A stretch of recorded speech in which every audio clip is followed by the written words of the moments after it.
మీ ఎలాంటి వ్యాపార ప్రకటనలకైనా వెంటనే మా ఛానల్ సంప్రదించండి. గారు దానం చేసిన తర్వాత గర్వం పెరగకూడదని చెప్పి ఎందుకు అంటూ ఉంటారు మన పెద్దలు? యాక్చువల్గా దానం ఎవరు చేస్తారండి? ఉన్నవాడు. ఉన్నవాడికి గర్వం ఉంటుంది. గర్వం తగ్గించడానికే మనం ఒకటి ఏర్పాటు చేసాం. ఏంటది? దానం. దానం ఎక్కడి నుంచి ఎక్కడికి వెళ్తుంది? హై ఎనర్జీ పాయింట్ నుంచి లో ఎనర్జీ పాయింట్కి వెళ్తుంది కదా. డబ్బున్నవాడు డబ్బు లేని వాడికి దానం చేస్తాడు. ఎందుకు చేస్తాడు?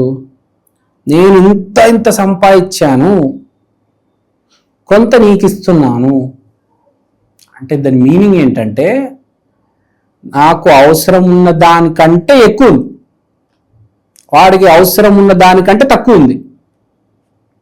నేను మనిషినే, వాడు మనిషే, కానీ నాకు ఎందుకు ఇలా ఉంది, వాడికి ఎందుకు అలా ఉంది అని ఆలోచించాలి. ఆ దానం ఇచ్చేటప్పుడు ఇలా ఇచ్చేసి ఇలా లైన్లో నుంచోబెట్టి అందరికి పంపించేస్తాడు. ఒక టవల్ తీసుకో, ఒక చీర తీసుకో, బయలుదేరమ్మా, అలా చేస్తుంటారు యాక్చువల్గా. కానీ దాని పరమార్థం ఏంటంటే ఒకసారి ఆలోచించాలి. అదే వాడు మనిషి, నేను మనిషే, నా టైం ఇలా ఉంది, వాడి టైం అలా ఉంది ఏంటి అంటే రేపు ఆ ప్లేస్లో నువ్వు కూడా రావచ్చు. అదే ప్లేస్కి వాడు ఇక్కడ, నువ్వు అక్కడ అయిపోవచ్చు. అంటే రేపు నువ్వు ఇలా ఇచ్చే చెయ్యి కాదు, ఇలా తీసుకునే చెయ్యి ఇక్కడి నుంచి ఇక్కడికి వచ్చేస్తుంది చెయ్యి. అంటే ఏమైనా జరగవచ్చు అని చెప్పడానికి ఆ ఈవెంట్. నువ్వు దానం చేస్తున్నావు, చాలా మంచిది. దానం కూడా మన కష్టకాలంలో మనల్ని కాపాడుతుంది. పరమ ఉద్దేశం దానం అదే. మీకు కూడా ఒకరోజు కష్టకాలం వస్తుంది, ఆ రోజు మిమ్మల్ని అది కాపాడుతుంది. శ్రీరామచంద్రుడు ఒక కోతిని కష్టం వచ్చినప్పుడు కాపాడాడు కాబట్టి వానరసేన వచ్చి రాముడికి కష్టం వచ్చినప్పుడు ఆదుకుంది కదా. సో రాముడికే కష్టం వచ్చింది, మనిషికి రాదా, మీకు రాదా, నాకు రాదా? సో మనము ఎప్పుడు దానం చేస్తూ ఉండాలి. కష్టం వచ్చినప్పుడు ఒకరోజు మనల్ని కాపాడడానికి వీళ్ళందరూ వస్తారు. మనం ఎవరికైతే దానం చేశామో వాళ్ళందరికీ సంబంధించిన వాళ్ళు వస్తారు. వేలల్లో, లక్షల, కోట్లలో వస్తారు.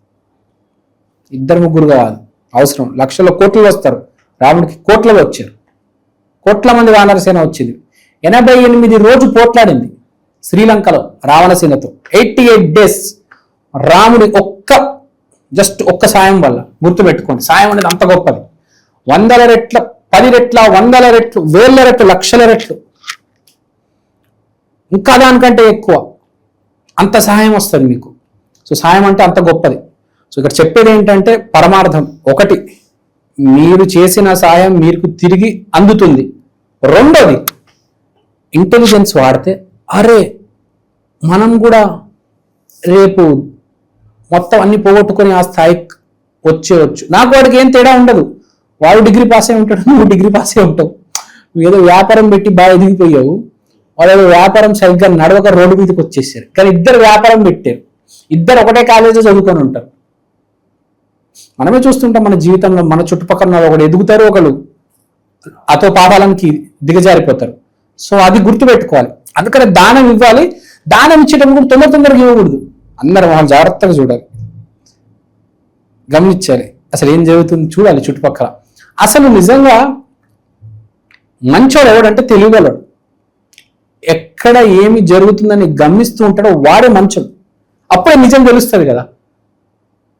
పెద్ద చిన్న అంటే ఏంటి? తెలివి వాడాలి. ఆ తెలివి ఉంటేనే దానం చేస్తాడు. భయం లేనివాడు, తెలివి లేనివాడు ఎప్పుడు దానం చేయడు. భయం ఉన్నాడు, తెలివి ఉన్నాడు ఎప్పుడైనా దానం చేస్తాడు, సాయం చేస్తాడు. రాముడు ఎప్పుడు సాయం చేస్తూనే ఉన్నాడు. మళ్ళీ దేవుడు కూడా సాయం చేశాడు. గుర్తుపెట్టుకోవాలి. మనం ఎంత శ్రీరామచంద్రుడి ముందు always try to help. Road మధ్యలో నుంచొని ట్రాఫిక్ డైవర్ట్ చేసి చూస్తూ ఉంటారు. మీరు రోడ్డు మీద ఎవరికి వాడికి సంబంధం ఉండదు, రోడ్డు మధ్యలో నుంచొని ట్రాఫిక్ కంట్రోల్ చేస్తూ ఉంటారు. గమనించారా? తెలుసు వాళ్ళకి సాయం చేయాలని. ₹1 కూడా అవసరం లేదు, రూపాయి లేకుండా కూడా సాయం చేసుకోవచ్చు రోడ్డు మధ్యలో నుంచొని. అది గుర్తుపెట్టుకోవాలి. Keep helping others. నువ్వు 10 మందికి చేయాలి, అది ఆ చైన్ ఫాలో అవుతూ వెళ్ళాలి.